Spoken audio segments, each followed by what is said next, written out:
Grumpy Old Geeks, a weekly talk show hosted by Brian Schulmeister and Jason DeFilippo, discussing the finer points of what went wrong on the internet and who's to blame.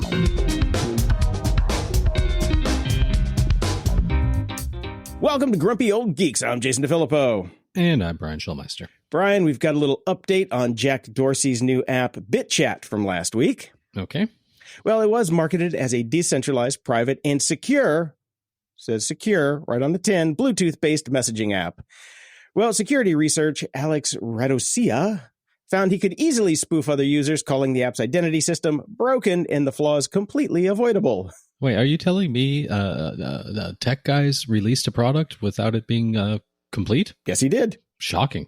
Remember, we're the beta testers. Yes. Jack's beard has vibe-coded his way into a security risk. All right. BitChat has since posted a disclaimer saying users shouldn't trust its security yet, even though we just pimped that as a secure Bluetooth messaging app. I mean, I suppose he did say it was in beta. Yeah, but still. But still. Yeah, Redisia summed it up by saying it has been reviewed and it's not looking good. All right. Caveat emptor. That's right. In case you wanted to use a secure, Wi-Fi-less, decentralized, not so private and not so secure app, there's one for you. Yeah. There was an opening in the market, Jason. There was. For a non-secure, decentralized messaging app. You know, you could probably use it in your house to talk to your family. I'm trying to not talk to my family. I was going to say, you probably have enough tools for that. Yes. Well, the Fyre Festival's auction has ended, Brian. Mm-hmm. So when we reported on it last week, it was like 216,000, I think. Yeah, with I think so. Yeah, with about 3.5-4 days to go. Well, it spiked. It spiked. It went to the moon, Brian. Mm-hmm, it went up to $245,300. That's about $245,000 more than it's worth. That's true, but it is about a tenth of what Billy still owes in restitution. Well, the idea that he was going to be able to sell off flawed IP and trademarks and social media accounts to pay back the gazillions of dollars that he owes people for all of his bullshit was ridiculous, frankly. Right, but have you looked outside recently? Everything is ridiculous. That's true, and it's also all on fire. That too. So I think it was on brand. Somebody really dropped the ball. Yeah. Now here's where it gets interesting. The winning bid on the auction was placed by an account that had never bid on anything before, which is not super surprising because a lot of people probably buying, tchotchkes on eBay and old concert T-shirts are probably not going to go by Fyre Festival. But it placed 23 bids on the final day. And on several occasions, it raised the price without anyone else placing a bid. Now, that's what's odd. Now, you do that generally when you want to pump the price. I will posit an alternative explanation, Jason. Oh, please do, Brian. Shitty agentic AIs. Oh, that could be. That could be. Because we know they're not ready for prime time, and I would not at all be surprised if one unleashed an agentic AI to make bidding for you, that it would just bid multiple times without any reason to. Oh, look, somebody raised the price. That somebody may be me, but I'm too dumb to notice that. Yeah, in this world of agentic AI, it wouldn't surprise me that much, even though that we have decades of eBay bots that work really, really well. Yeah, but you got to use the newfangled. Yeah, you do. That's what the kids do, It's vibe bidding. That's what it is. Well, this week in AI, Brian, we have a lot to discuss, and it's going to be a very dense show. But I just wanted to quickly follow up on last week's bit about Vibe and AI-assisted coding. So I talked about it. I don't know. I'm sure you didn't try any because you were out with the fams and doing stuff, right? Well, it's one of those things where I always have these amazing ideas of when I'm going to come here for a month and I'm staying at my mom's house and a built-in babysitter. I'm going to read so many books. I'm going to catch up on everything. I'm going to start checking out this vibe coding stuff, catch up with Jason. And then I get absolutely nothing done. Nothing. Yeah. Nothing. Not a single thing. So no, I have not tried it yet. I used to plan so heavy for a flight. Like I would come there like I was going to be stuck on a desert island for 28 days. Yeah. And like, I'm going to do all this stuff. And then I get on the plane, I put my headphones on and I stare at the map for 4 hours and get nothing done. Yeah. That's basically my trip here in a nutshell. I am surrounded by good intentions and none of them have happened. Yeah. So after a week of diving deeper, I really kind of got to see how vibe coders are really running up against problems that us real coders are pretty used to dealing with. Like, I don't know, deployments, technical debt, like I said a few episodes ago. Debugging? Debugging. The non-deterministic nature of coding with an AI. Co-pilots and IDEs with variable costs. Using it for prototyping versus real-world code. And the list just goes on and on, Brian. It just goes on and on. But Amazon did launch a new IDE this week called Kiro, which is a specification-driven IDE. Okay. Now, this is timely because spec-driven AI coding was what I was kind of discovering when I was going down the vibe coding rabbit hole, which is kind of the proper way to build a system that was more in line with something you could actually use. Because I found that just typing in commands and massaging it as I went didn't really give me anything that was repeatable. So I'm like, why don't I just write a really long spec and have it in just the spec? Well, it turns out I'm not original.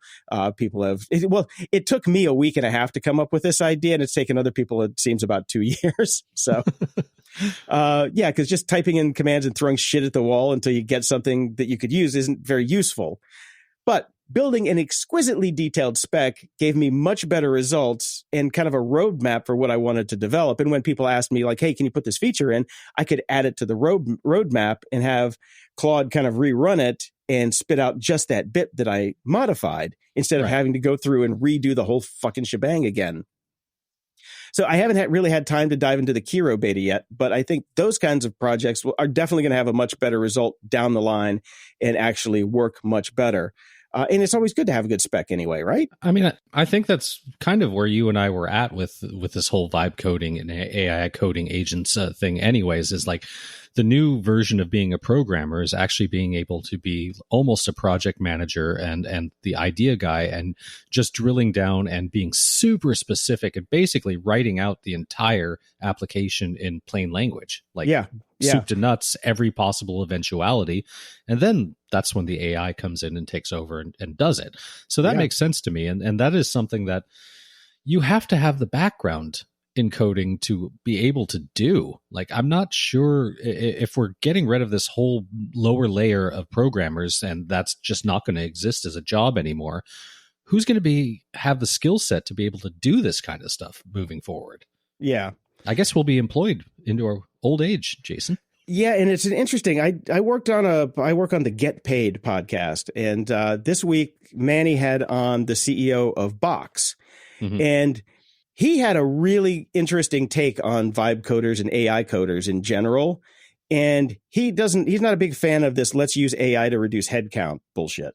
He's of the mind of, hey, let's use this to actually implement our timeline faster. You know, every company has a timeline of crap that they want to get done. They have a roadmap that they can't execute on because their coders are too busy doing the day-to-day BS of, updating libraries, doing all this other crap, building unit tests and all that stuff, where they only have like 10 to 15% at the end of the day to actually work on roadmap features. He's like, well, let's offload a lot of that stuff to what, the AIs are good at, which is, just basic maintenance and things like that, and keeping things up to date and all that crap, and give our actual developers who know how to develop the space and the runway to actually get things done, which I thought I'm like, that's beautiful. That's the way you should be thinking about it, Yep.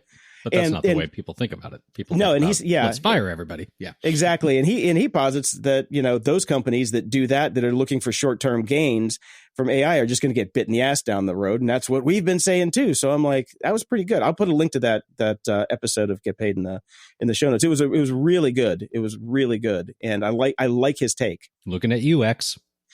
So, and also this week, I've been just inundated with the language of deterministic versus non-deterministic lingo. And instead of saying to the board or the customer that this thing won't do the same thing twice, you can kind of bullshit them with this is an inherently non-deterministic system that outputs results based on the whims and fancy of the universe, like magic. Yes, the system is like magic. Yeah. You hear people throwing around deterministic and non-deterministic, and it's like no, we just don't know what it's going to do the next time we put something in. I love it. What's that bit from History of the World when Mel Brooks is out of a job and he goes to the unemployment thing and he's trying to explain that he's a philosopher and he distills the magic of the universe, and she goes, "Oh, you're a bullshit artist. Did you try to bullshit this week?"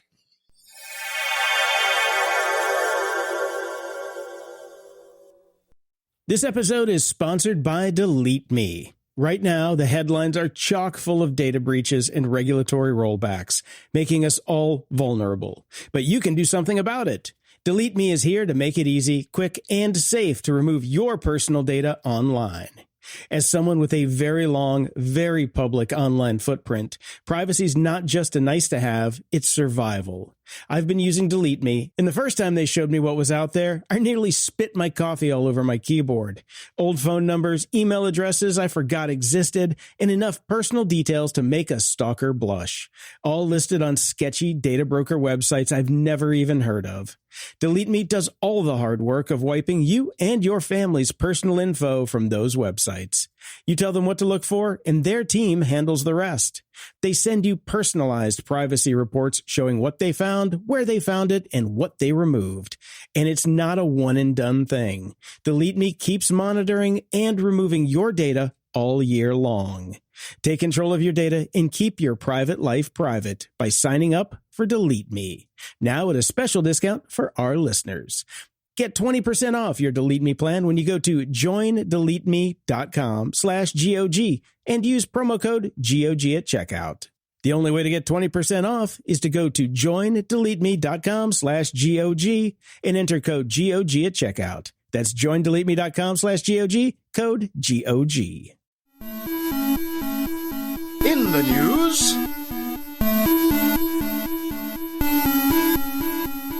Well, Google on Friday made the latest splash in the talent wars, Brian, and they announced an agreement to bring Varun Mohan, co-founder and CEO of artificial intelligence coding startup Windsurf, on board.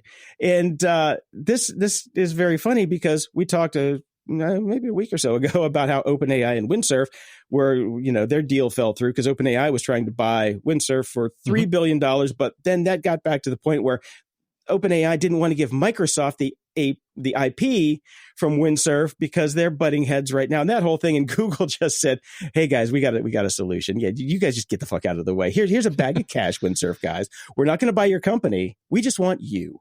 So right. You come with us. You can bring a little bit of your tech with you. We're going to leave the rest to the peons who used to work for you, and they can kind of fight over the scraps." And that's exactly what happened. Nice. Yeah. Yep. All right. Well, in more news this week, Nvidia became the first company in history to be worth $4 trillion. It's a number so large it's almost meaningless, more than the entire economy of Germany or the United Kingdom. So Wall Street celebrates, and the question for everybody else is simple. So what?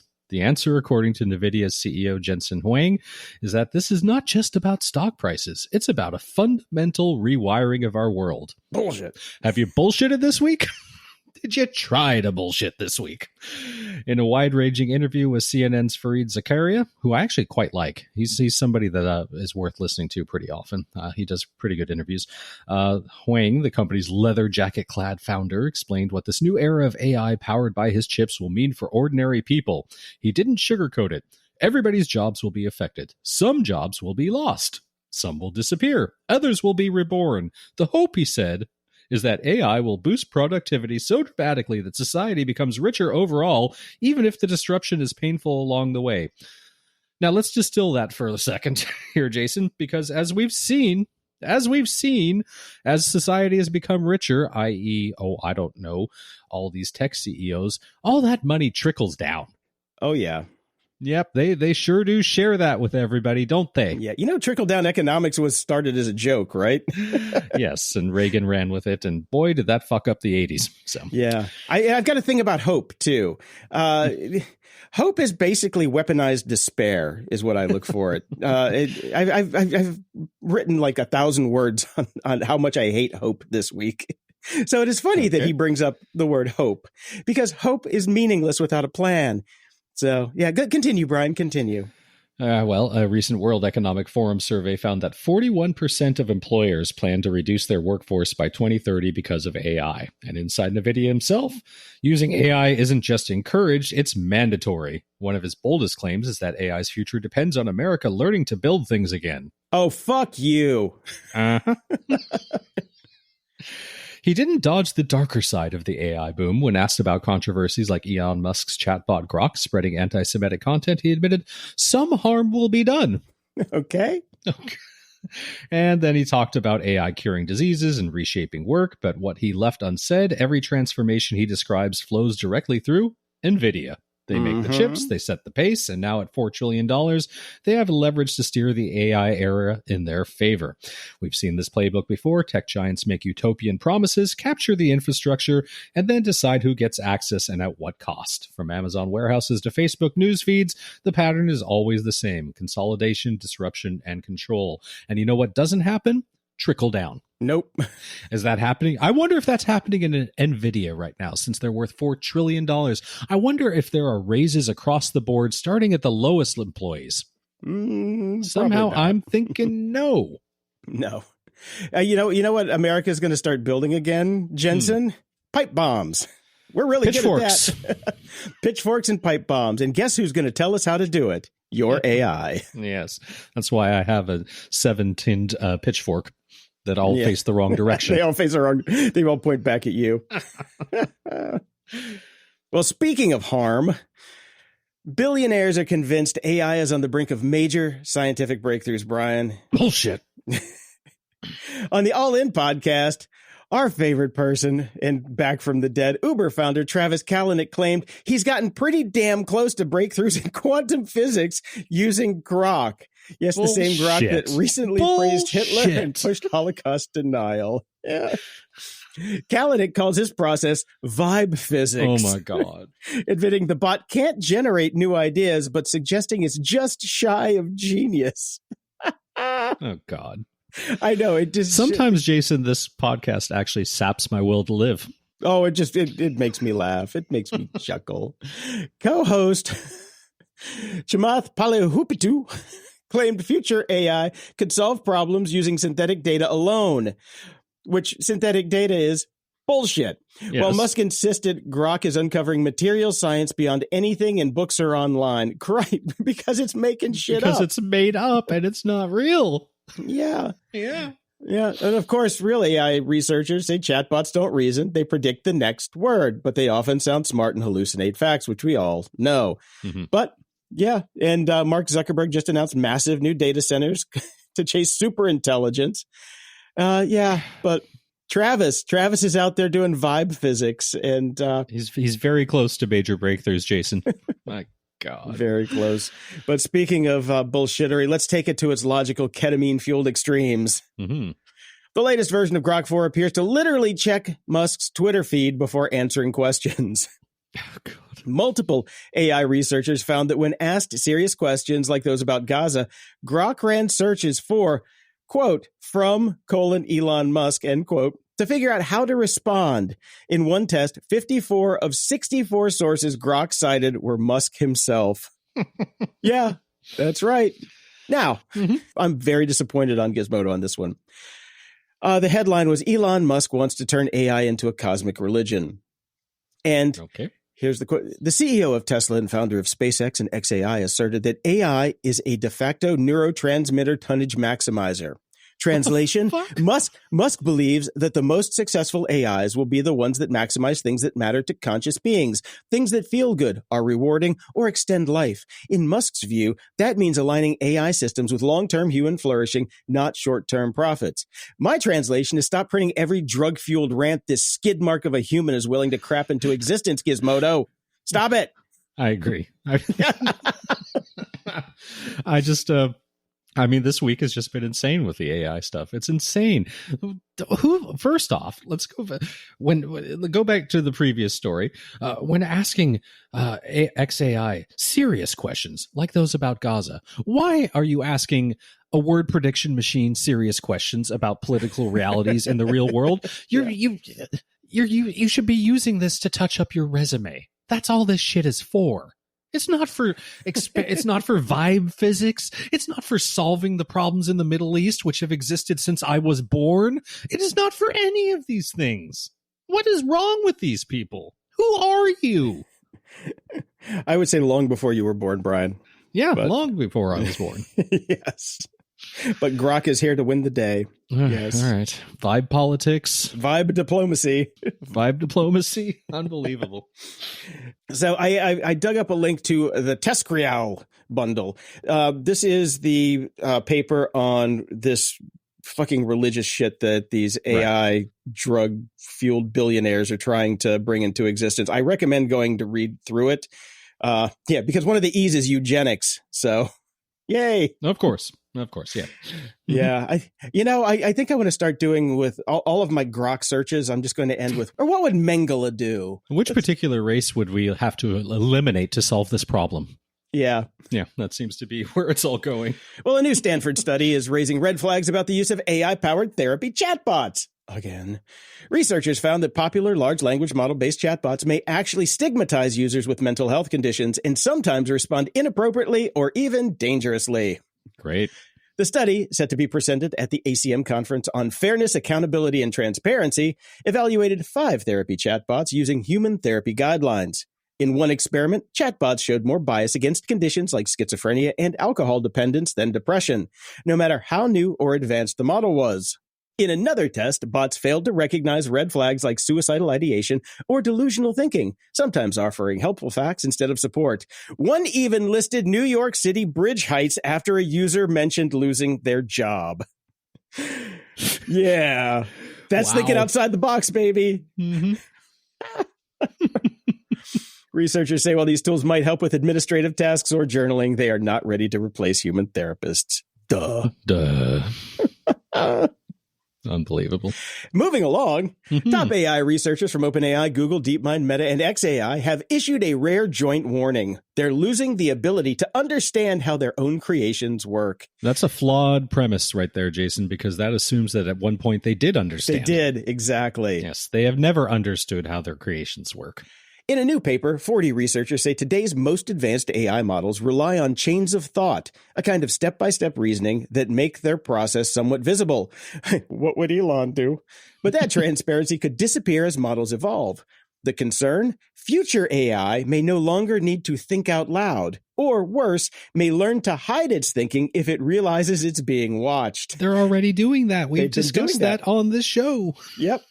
So that would strip away a key safety feature and make it even harder to detect bad behavior or manipulation.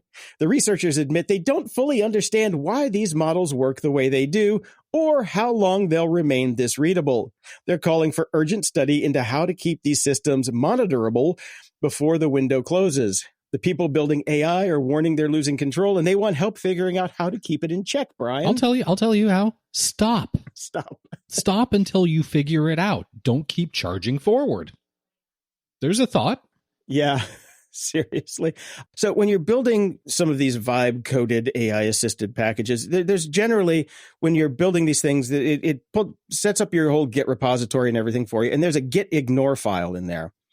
And inside that git ignore file, you put in files that have things like, API keys or anything public that you don't want out there. Right. In one of the lists I was on this week, somebody's like, "Oh, I finally caught my LLM being naughty. It actually modified my git ignore file to remove the file that has all of my API keys in it, so it would actually publish all my APIs to Git." That'll come in handy in a few minutes when we get to one of our upcoming stories. But he's like, "I caught it being naughty." I'm like, "No, that's non-deterministic behavior." Yeah. So laid off staff at King, the maker of Candy Crush and now part of Microsoft, say they were training the very AI tools now replacing them. Yep. Because around 200 King employees were cut, many still in limbo pending union talks. Affected workers told mobilegamer.biz that AI tools developed to help speed up level design and copywriting are now eliminating entire teams. So somebody over at King and Microsoft did not listen to the guy from Box yet. Nope. Yes. In a frenzied 12-minute sale, meme coin platform Pump.Fun raised a staggering $600 million. marking one of the largest initial coin offerings ever. The platform, built on the Solana blockchain, sold 150 billion pump tokens to the public at 0.004 cents each, just a day after Bitcoin hit a all-time new high. Does it really count if it's fake money? Is $600 million in fake money real money? It is at some point. Well, is there real money anymore? I don't know. I don't know. In other fun news, hacked Elmo's account posts some anti-Semitic remarks. Elmo's official X account was hacked Sunday with racist and anti-Semitic messages posted to its nearly 650,000 followers. 649,000 of them bots. The offensive content, including attacks on Trump and Jeffrey Epstein conspiracies, was quickly deleted. Sesame Workshop says it's working to regain full control of the account. The hack drew outrage, as Elmo's posts are usually lighthearted. The breach comes amid broader criticism of X, now owned by Elon Musk's AI company, over rising hate speech, including anti-Semitic posts from its Grok chatbot after a recent anti-woke update. Yep, and we have some follow-up on that because Elmo has been forced to apologize. Now, this is where I start to, again, lose the will to live, Jason, because at some point you have to go... I'm, you know, that whole meme about like when I was a kid, I couldn't, I thought adults were smart and stuff like that. And when you become an adult and you look around, you're so wildly disappointed in what world is and adults actually are. And that's how I feel about this. Real adults understand that Elmo is not real. Yes. He is not a real puppet. He does not really exist in the world. And real adults also understand that, of course, the account got hacked. Of course, Elmo, a not real puppet, is not anti-Semitic. But that didn't stop people. The lack of an immediate apology from the puppet's account left some web users angry, Jason. Many X users insisted that the account should address the incident. Yes, the fictional puppet that got hacked, that does not have anti-Semitic views, needs to address this issue, Jason. Okay. And it seemed to treat Elmo as if he were a real person instead of a fictional TV character. On Tuesdays, Elmo's account finally did issue an apology. On Sunday, Elmo's X account was briefly hacked by an outside party. In spite of the security measures in place, a statement shared online reads, "We strongly condemn the abhorrent anti-Semitic and racist content, and the account has since been secured. These posts in no way reflect the values of Sesame Workshop or Sesame Street, and no one at the organization was involved," which, as an adult, you would fucking know, because Sesame Street is the most amazing thing ever, and of course they're not anti-Semitic. To some web users, however, the apology was still not enough. Oh, fuck you. Several accounts bemoaned that it had taken the account too long to say anything about the incident. What the fuck is wrong with people, Jason? Go back to watching Fox News, you fucks. Exactly. Of course, all this played out on X. Because of course it did. Of course it did. And the people who like now you have to explain the word abhorrent and anti-Semitic to your children because Elmo said them. This whole thing makes no fucking sense. Well, at least they got defunded, so it doesn't really matter anymore. Yeah. Well, I'm not even going to talk about that. No. Speaking about somebody getting defunded, Tesla. Yay! The best defunding I've heard all Tesla day. is self-defunding at this point. Tesla is making a desperate move to stay alive in Canada as its sales suffer from the fallout of Donald Trump's trade war. The move is a direct response to a brutal trade dispute that has crippled Tesla's Canadian operations. In retaliation for the tariffs imposed by the Trump administration, Ottawa slapped a 25% surtax on all cars imported from the United States starting on April 9th. Faced with this new cost, Tesla had no choice but to raise the price of its Canadian Model Y to nearly $84,990 Canadian, which is about $61,500 US. The result was, of course, catastrophic. According to reports from Electric, the massive price hike caused demand to completely evaporate, with Tesla sales in Canada grinding to a halt in recent months. So now they're reversing course to try to get some sales going again because they basically need them because they're tanking everywhere. Now they've taken the Model Y starting price, according to the company's website, $64,999, a full $20,000 less than its peak. So they basically dropped the price. They're saying they can basically do this because they're being imported from Berlin, allowing the company to bypass the steep tariffs on U.S.-made vehicles. This is a win for new buyers, but of course this is a crazy pricing situation in Canada now. If you bought it last week, you're fucking hosed, eh? Eh? Well, honestly, if you bought a Tesla last week, fuck you anyway. I know, pretty much. Nobody's buying these things right now, so it doesn't matter what they're doing with the price. Unless you're look around LA while you're driving around, Brian. I see more Teslas with new dealer plates than I have in a long time. Well, I still even see a few Cybertrucks with new dealer plates. What the fuck? I don't know, but they're not selling like they used to. That's for sure. We have the numbers on that. It's like they've almost vibe defunded. Pretty much. Well, in an attempt to open up a new market that doesn't necessarily hate him immediately, Tesla is entering India. The all-electric car maker will open its first showroom in the country on July 15th in Mumbai, marking a long-awaited entry into one of the largest and fastest-growing automotive markets in the world. Tesla sales have been declining for most of 2025, as we've discussed many, many times, and India is now the third largest auto market in the world behind China and the United States. EV adoption in India remains low compared to Western countries. The sector is growing fast, fueled by government incentives and rising urban middle class. So they're finally getting in there. That breakthrough finally came in early 2025 after Musk met with Indian Prime Minister Narendra Modi during a state visit to Washington. See, he leveraged his job. Amazing how that worked out. Wow. Everybody in this administration is making money hand over fist somehow when they're not supposed to be doing that. I would like to remind everybody that Jimmy Carter had to sell his fucking peanut farm. Mm-hmm. So there we go. He got into India now. We'll see what happens. See how fast they hate him as much as we do. Yeah, that's true. Get involved with their politics, Elon. It's working out real well everywhere else. Seriously. A little security news here. Hackers can remotely trigger the emergency brakes on U.S. trains, and the vulnerability has been ignored for over a decade.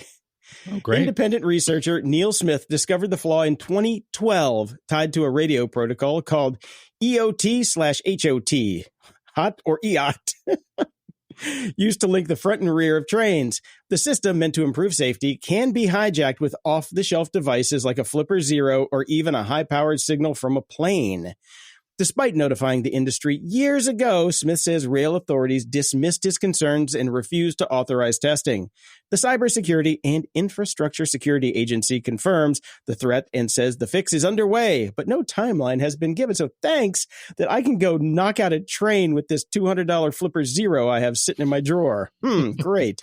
Smith warns AI could easily recreate the exploit using data already online, and he accuses the rail industry of a delay, deny, defend approach to cybersecurity. The vulnerability remains unpatched, and experts say it could take years to fully resolve. What could possibly go wrong?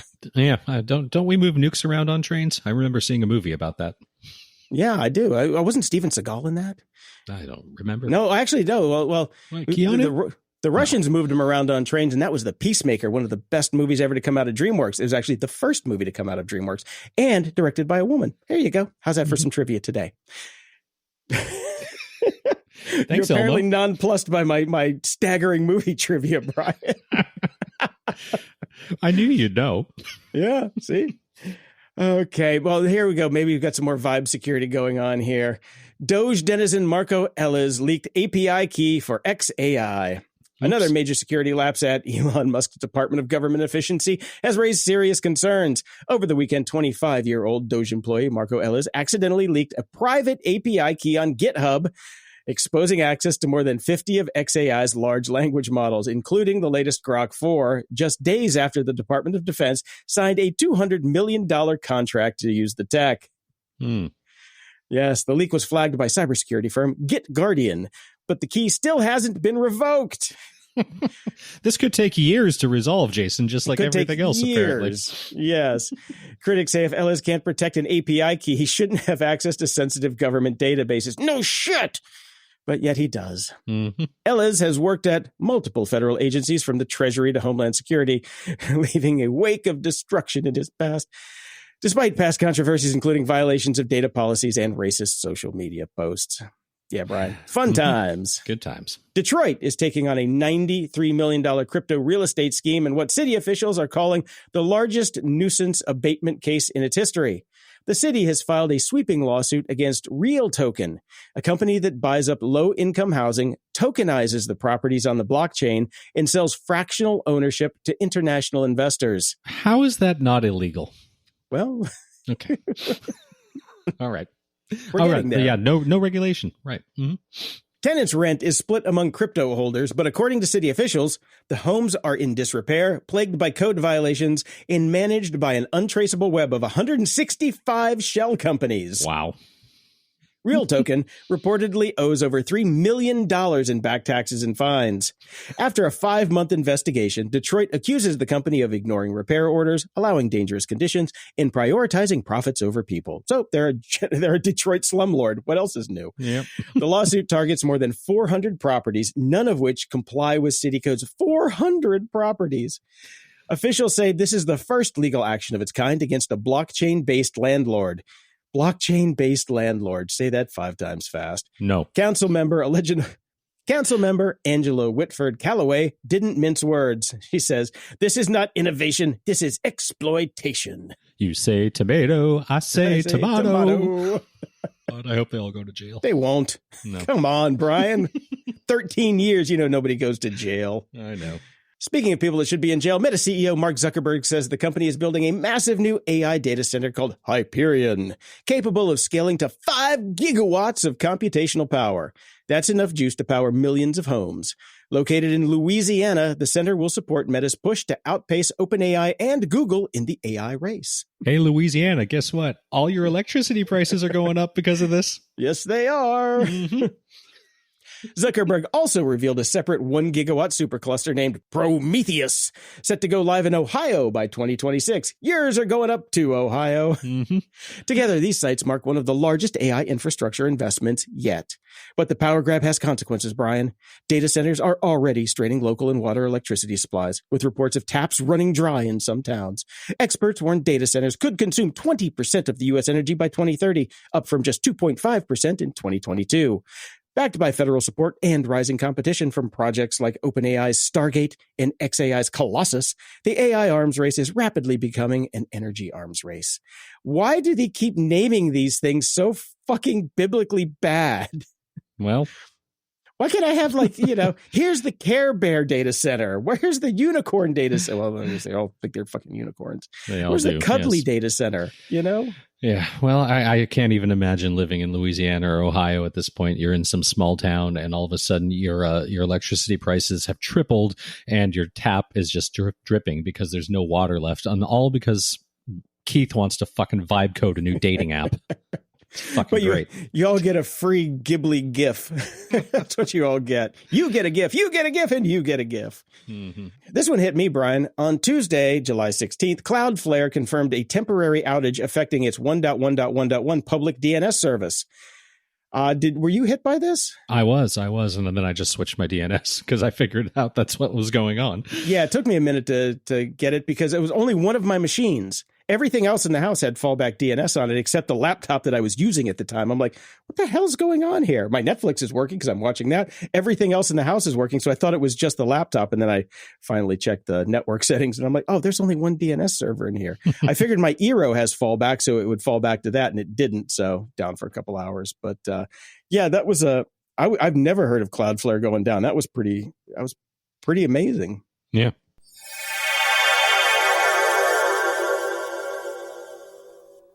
So you've got a business, but what about a brand? The difference? More of you. Wix gives you the freedom to create your website, own your brand, and do it on your own, exactly how you envisioned it. Experience limitless customization. Boost your creativity and efficiency with AI tools for every part of your business journey. Scale up with built-in SEO, e-com, and scheduling features. Put more of you in your business. Go to Wix.com and do it all. Yourself.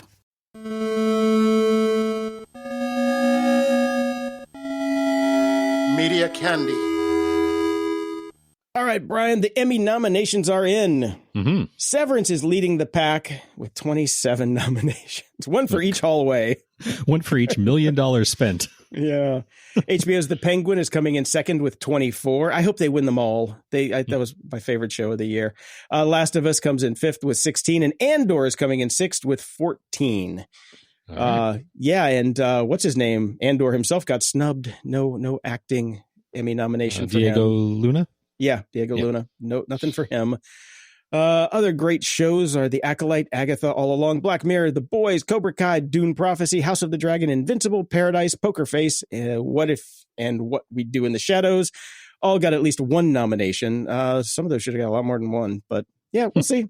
But right. Han Solo himself, Harrison Ford, got an Emmy nomination for his work on Shrinking.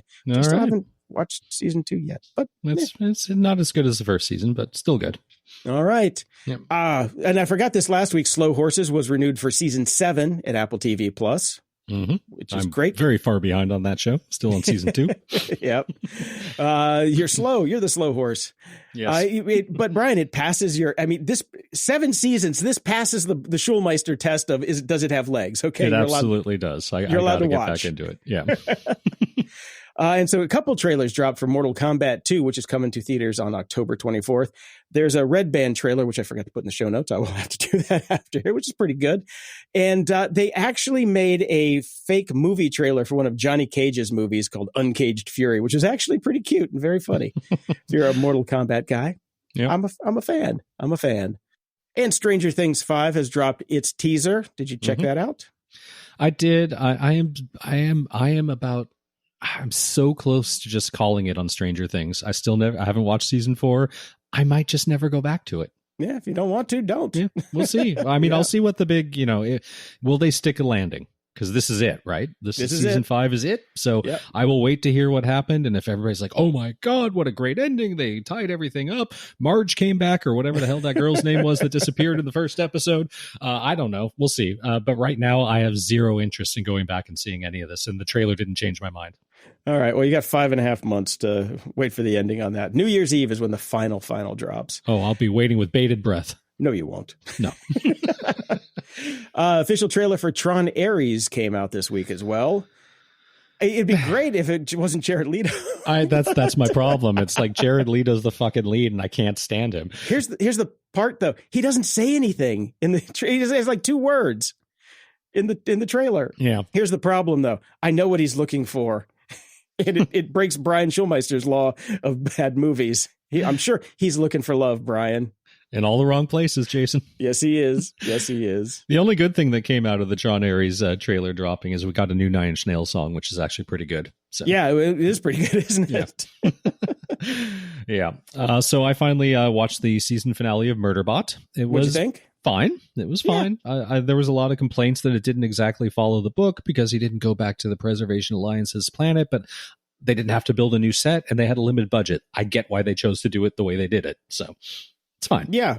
And I know he ends up on that ship at some point, so whatever. Yeah, so we just skipped ahead to that. It's fine. Skip to the end. Looking forward to season 2. So it was a good show. I watched. I did get a chance to watch a movie. I had to spread it out over 2 nights, but I finally watched Fountain of Youth on Apple TV. This is the kind of attempt at a Indiana Jonesy thing with National Treasure type National of Treasure. Yes, all of that sort of stuff with John Krasinski and Natalie Portman, and it was actually enjoyable. Really? Yeah.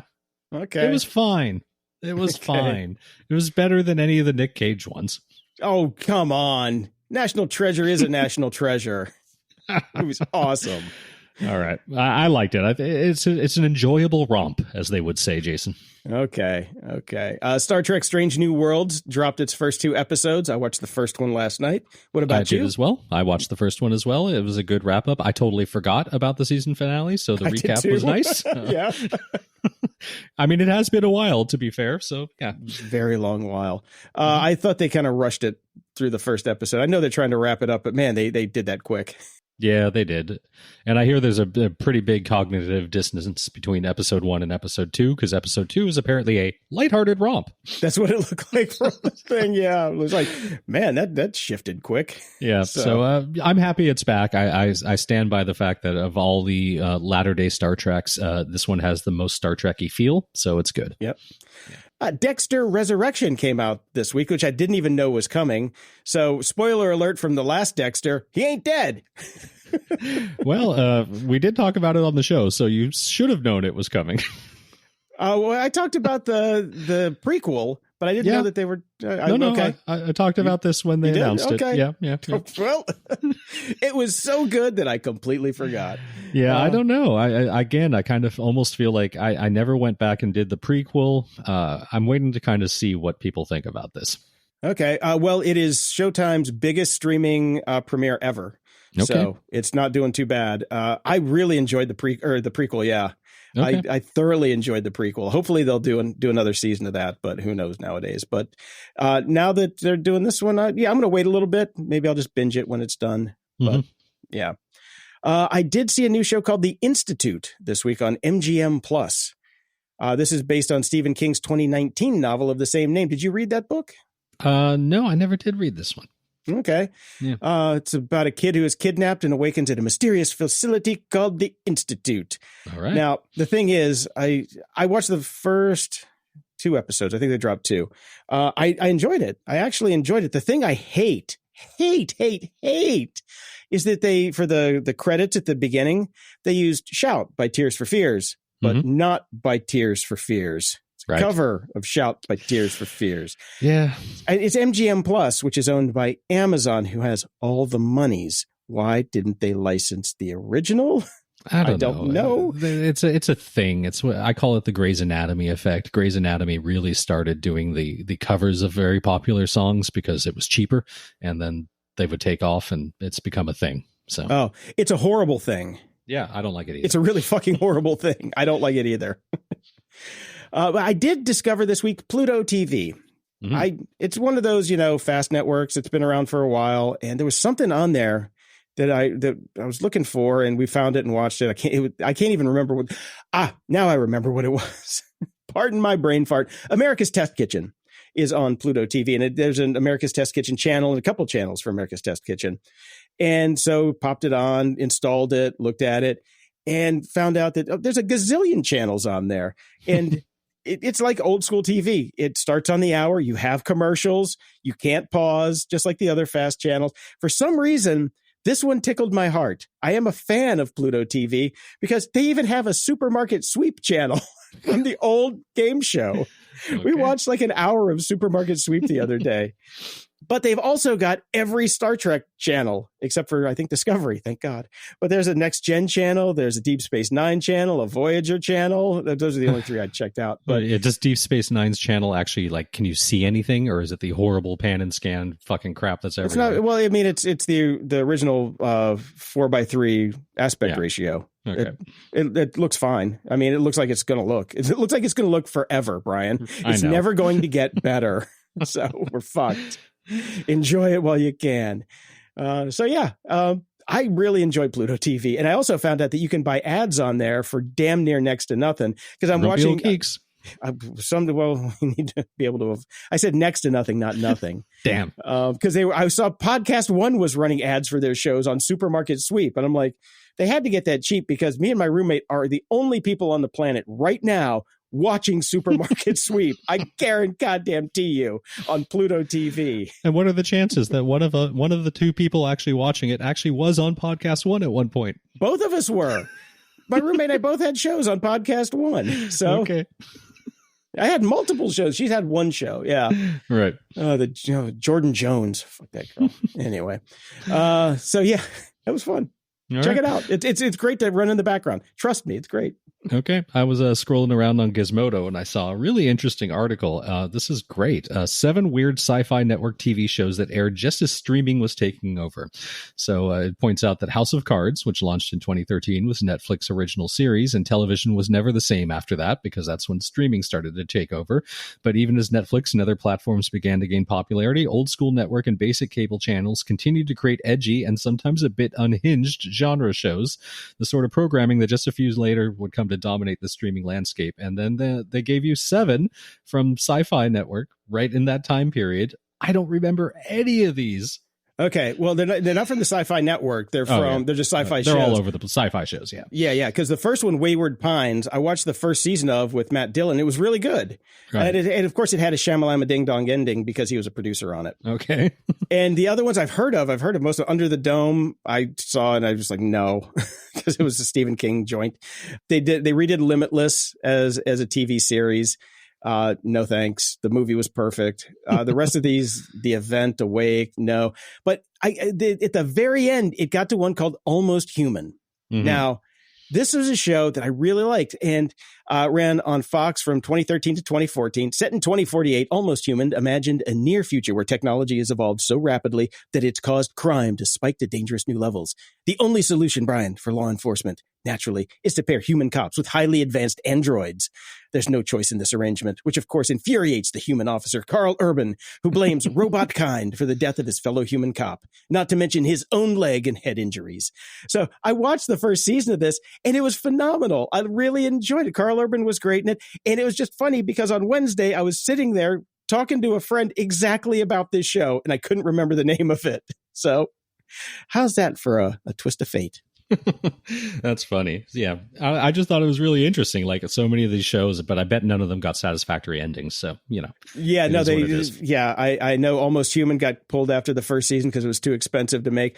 I stopped watching Wayward Pines after the first season because I thought the first season was perfect, had a great ending. And I'm like, I'm not going to go back and let them ruin it. So right. if you want a good season, of TV, Wayward Pines is actually not bad. I'll check it out. I'll definitely check it out. I'm more intrigued by just watching that than Stranger Things. I'll tell you that. Yeah. And I'm telling you, if you can find it, Almost Human was actually pretty good.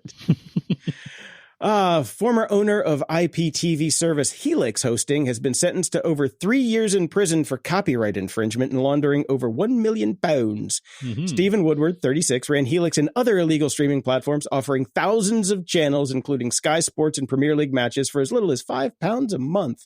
Yep. So, I'm surprised. This stuff is illegal. It is illegal. I'm surprised he only got 3 years. If this was, because, this is a British case. If this was here in the States, we'd probably never hear from him again because, pirating gets you more jail time than, I don't know, ruining the fucking economy with your shitty AI data centers. Or apparently, raping people. Yeah, that too. Because then he can become president. Moving on. Metallica just gave the U.S. government a masterclass in copyright law. The band issued a takedown over the Pentagon's use of Enter Sandman in a military drone promo video. The clip, posted on July 10th to X by Defense Secretary Peter Kegstand, showed America's drone dominance with the 1991 metal hit blasting in the background. But Metallica hadn't authorized the track.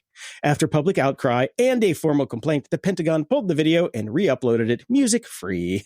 So, yeah, there you go. Well, better than Lars going after the kids that downloaded the songs from Napster. This time I'm behind him. Ups and doodads. Well, it's another week, and we have another new Jack Dorsey app. No word about the security level on this one, Jason. Okay. But he has announced an app called Sunday, just 1 week after releasing the peer-to-peer messaging app BitChat. So I get the feeling that somebody is enjoying vibe coding. I do believe you're right. Yes. Sunday is all about the sun. This app tracks your UV exposures and how much vitamin D you get. It does this using a few personal details, including your location. So maybe wait on this one until the security review comes in. Yeah. It will ask you to share what kind of clothing you're wearing, such as light shorts and a t-shirt. There's an additional space for you to share your skin type, choosing from one of 6 options. And from there, it shows the current UV index, high for the day, sunrise, sunset, and burn limit, or the time you can be outside before your skin starts to burn. You can get your supposed vitamin D intake while outdoors by clicking Track UV Exposure. What about cancer? Can I track cancer? No, because, he doesn't want to get sued for health things. Oh, got it. Yeah. Also, okay. I didn't see any entry for length of beard because that does cover up. Yeah, does that cover up my tummy? So I got yes. a big U in my stomach where it's not burnt. Oh, God. Well, if you're thinking about snapping a selfie in Dubai, you might want to think again. Tourists are being warned that taking photos without someone's explicit consent in the UAE could land you in serious trouble with fines up to $136,000 or even jail time. Oof. Boy, we could have used this in Venice Beach a few years ago when all the influencers were running amok. That would have been great. So according to travel experts, the country enforces strict privacy laws that make photographing people, especially women, without permission a serious offense.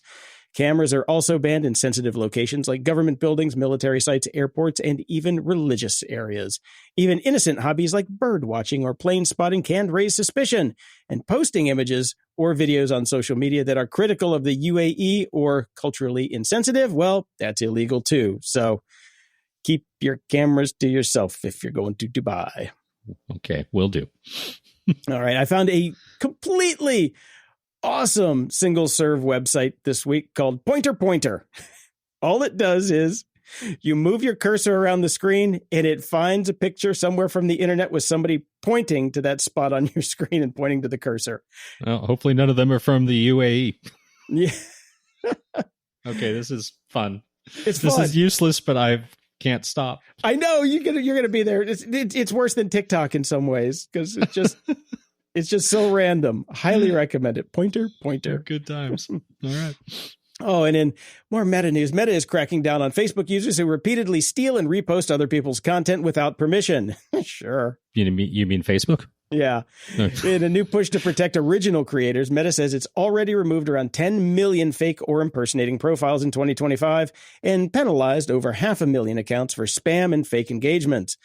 New rules will reduce the reach of copied photos, videos, and text, especially if they offer no original commentary or enhancements. Offenders could lose monetization privileges entirely. Meta is also testing features to link reposts back to the original creators. The goal? Make Facebook feeds more authentic and less cluttered with low effort, AI-generated or stolen content pushed to the behinds. Well, the thing about it is who cares if you're copying stuff? There was a great documentary called Hey Beautiful, Anatomy of a Romance Scam on, I think it was Hulu, I believe. And what it does is basically it's this one poor guy who keeps getting his photos stolen and used in these romance scams. And there's a big reunion with some of the women that were scammed with people using his photos and stuff. And, he's supposed to be this big ladies man. And it turns out he's like a leather gay guy from West Hollywood. It's a really good documentary. And it just highlights how Facebook just does not give a fuck about people stealing other people's photos for scam purposes. But God forbid you post an image, that something could be monetized, then they kind of get their butt hurt over it. So, yeah, then they care. Yeah. Amazing that. It's shocking.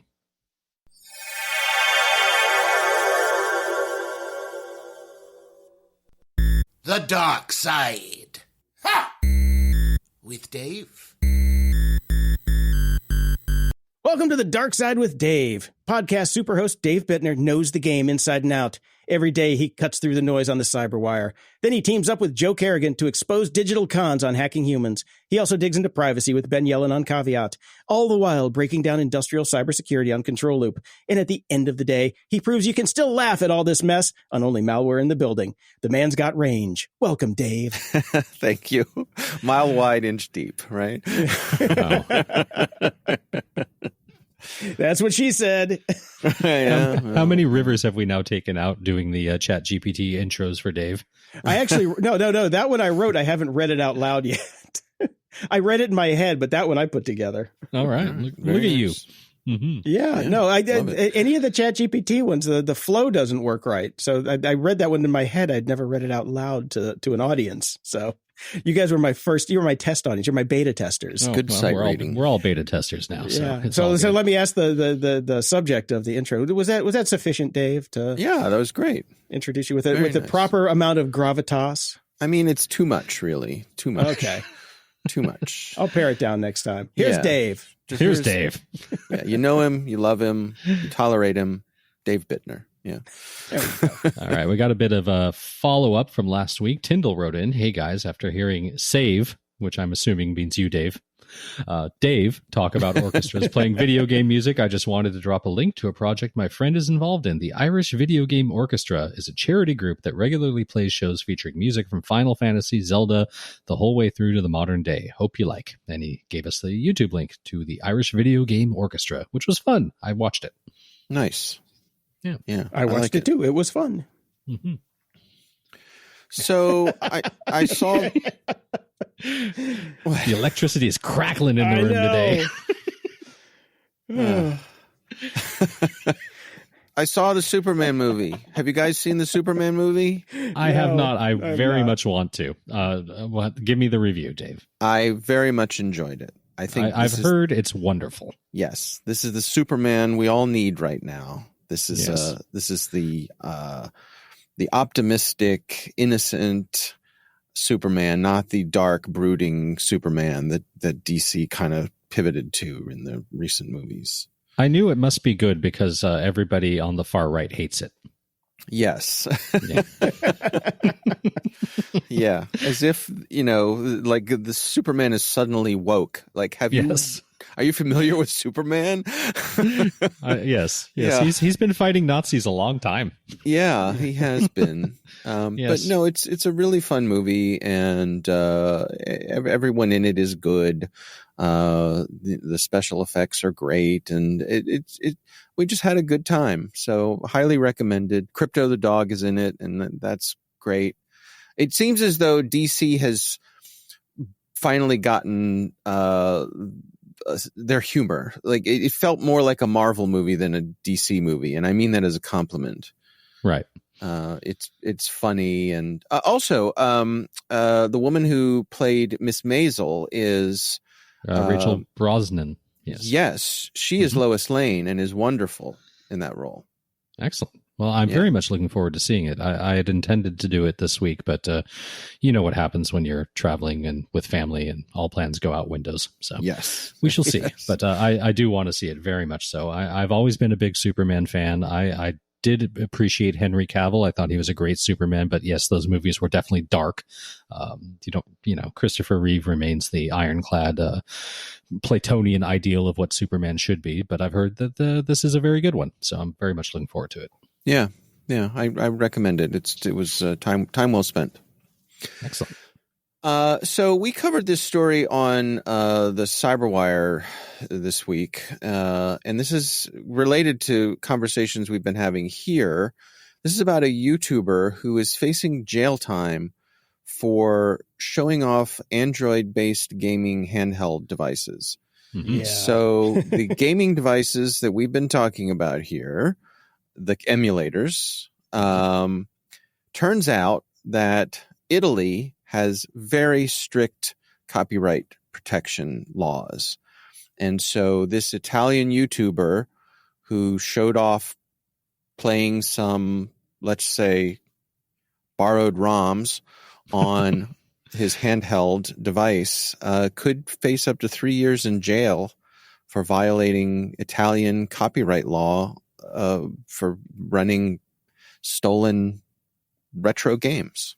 That's crazy that he would get 3 years of jail for doing that. But and secondly, is this reasonably new? This hardcore Italian copyright policies? Because I certainly remember from my teens and 20s,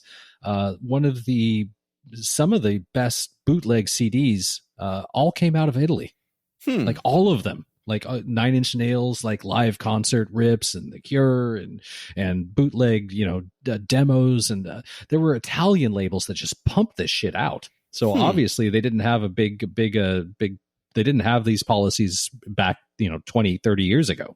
So this must be reasonably new. Yeah, I don't know.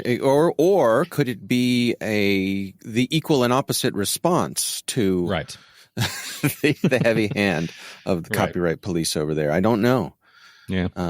The stories that when we covered this over on Cyberwire, I know there was some additional information we had about the fact that Italy does have very strict copyright. I don't remember the specific case we referred to, but it's a thing over there, and it does seem kind of bonkers to me that something like this could lead to jail time. But yeah, I mean, especially just for somebody that's got a YouTube channel showcasing the products. He's not making the products.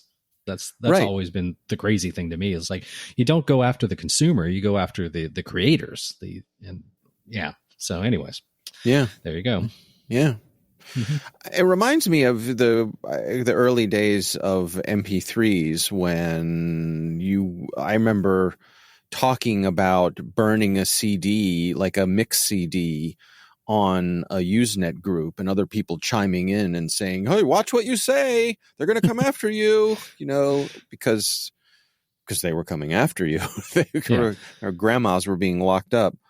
Yeah, well, we had just mentioned Metallica in a different context, but again, of course, there's the famous case of them going after not Napster, but a complete list of Napster usernames that had downloaded their music. Again, you should go after you should have gone after Napster, not the grandma that accidentally downloaded Enter Sandman. Right. Yeah, these laws started to take effect in 2023. There you go. There you go. I absolutely knew that some of the best, copyright infringement in the world musically came out of Italy when I was younger. Well, maybe the laws are an equal and opposite reaction to that. So who knows what came? Yeah, interesting. So I put this one in here because I thought it was kind of a fun website, and we might be we're old enough to really kind of get a kick out of this. It's called Are We Trek Yet? Mm-hmm. And basically it is a list of technologies that were prevalent in Star Trek and where we are in our current day as far as getting to those ideals. We've got bio and medical, computing, defense, energy, holo and VR, materials, robo and cyber, and transport. And did you guys get a chance to check this out yet? I'm looking at it right now. Yeah. Yeah, I really enjoy this site. This is one of those single-use sites that you love so much, Jason, that I enjoy very, very much. Copyright infringement on design, of course, I'm sure. Yeah. But, it's a good thing he didn't make it in Italy. Yeah. Well, I could have sent him the right fonts. He fucked up on the fonts. He did fuck up on the fonts. This is kind of a half-assed Acudagram. I could have given him the real deal. Easy.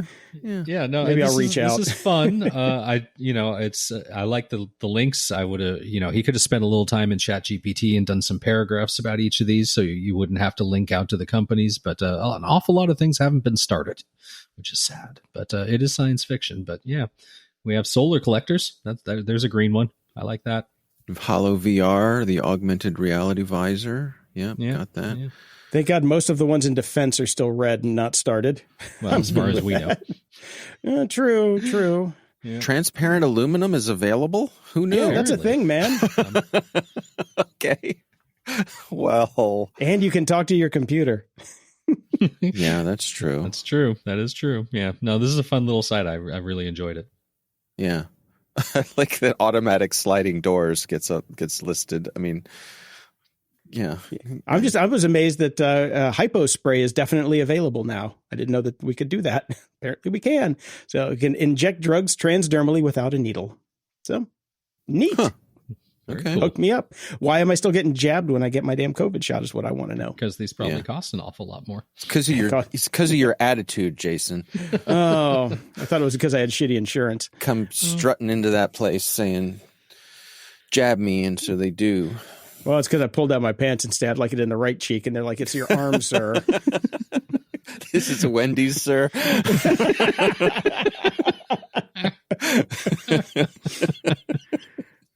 Your point? Moving on. Kind of related to this Trek thing, a lovely TED Talk came by yesterday that really kind of captured my imagination. It's called Tech Promised Everything, Did It Deliver? And it's a look back at the early days of 8-bit computers, which we were around for, and just is technology delivering on its promise that we have computers that are more powerful than we possibly could have imagined, and what are they actually being used for? It's a bit of a cautionary tale, but overall, it's the delivery that this gentleman gives that I found particularly compelling. So I'd be remiss if I did not point out that he is wearing a Darmok and Jalad at Tanagra t-shirt. It's a from Star fantastic Trek. t-shirt. I so want his t-shirt. Yes. It's beautiful. Yes. I did notice that as well. But it's a heartfelt presentation, and a couple moments in it that I did not see coming that were quite moving. So if you are someone like us who grew up in this era, this is probably time well spent for you. So I might have to watch this. I was telling Jason earlier that sometimes doing this show basically saps my will to live. So if there's a bit of hope in this one, I will watch this. Yes. Yeah.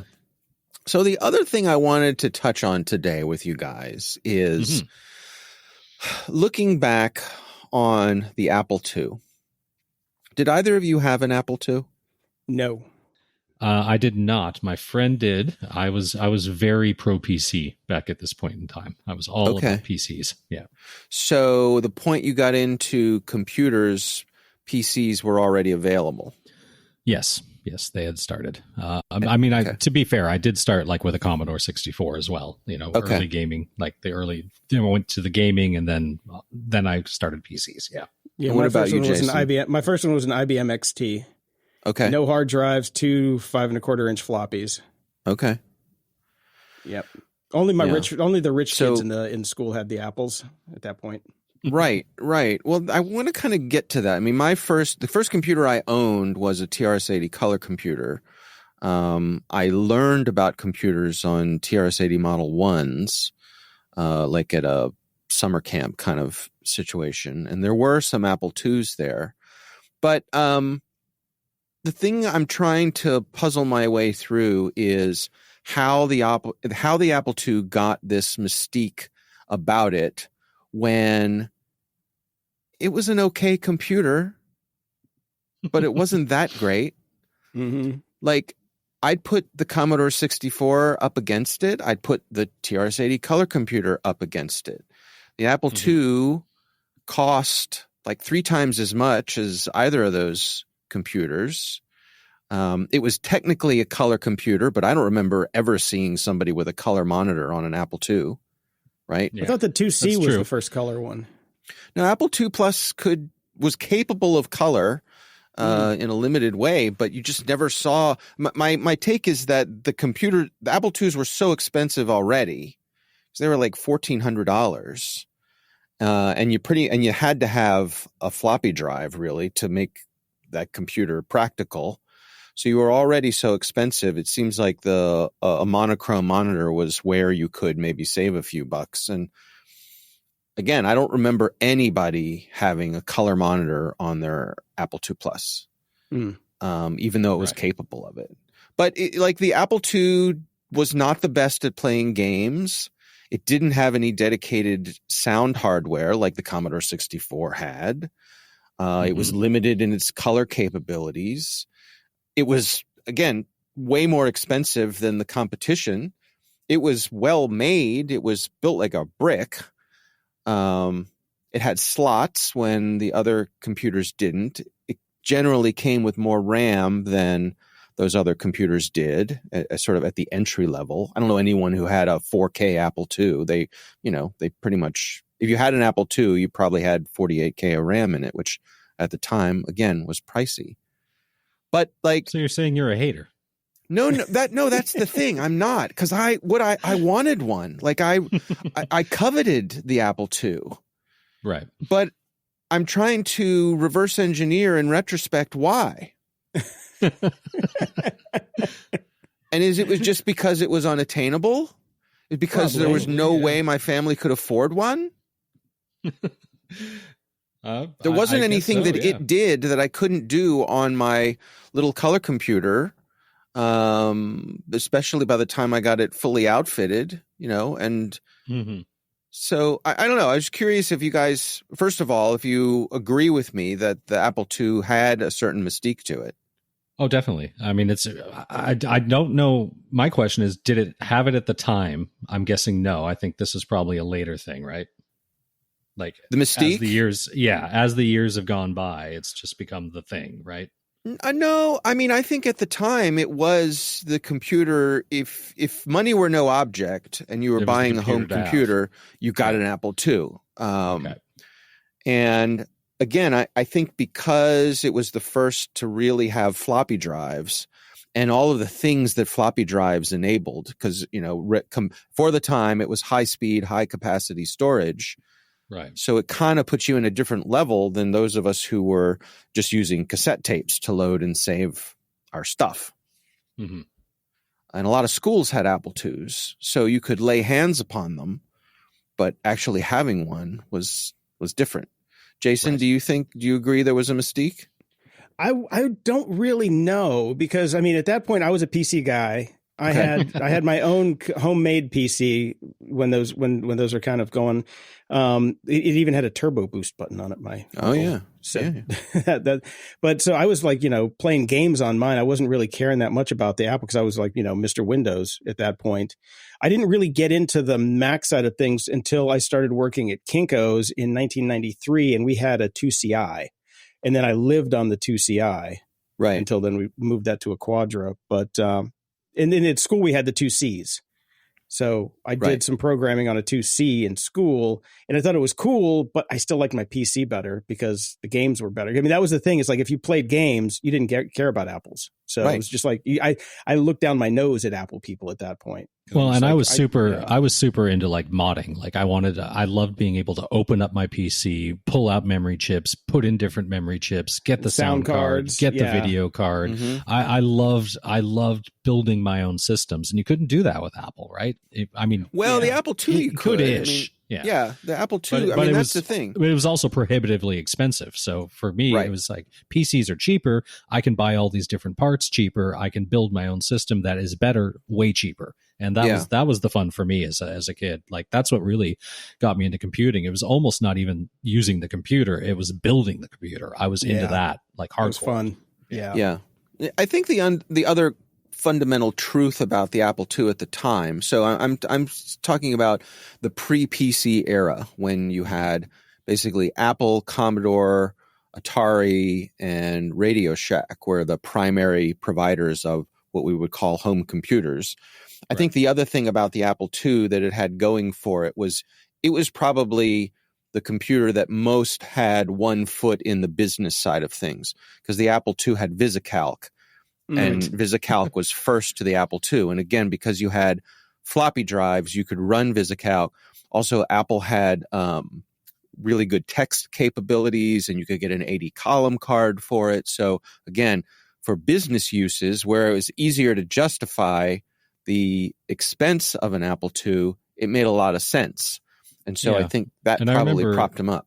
A lot of people I knew that had it were doing like page layouts and stuff like that, which was like mind blowing. Like, oh, cool. How interesting is that? You can like make your own like newspaper and stuff from that. Right. Yeah. I mean, that's one of the things I was trying to think back on. It's just the pricing difference, because by the time you got to the Macintosh, which is and continues to be more expensive, or the expensive choice of computers. Yes. But you could look at the operating system and say, okay, this operating system is different, and for the people who enjoy it, it makes sense that they would pay a premium to have that experience. But it's not like the Apple II had a great operating system. I mean, it had DOS, it had BASIC. Apple DOS. Yeah, I mean, there wasn't. Yeah, it's just interesting to me. Like, what was the Apple II exceptional at? And costing a lot of money, it seems.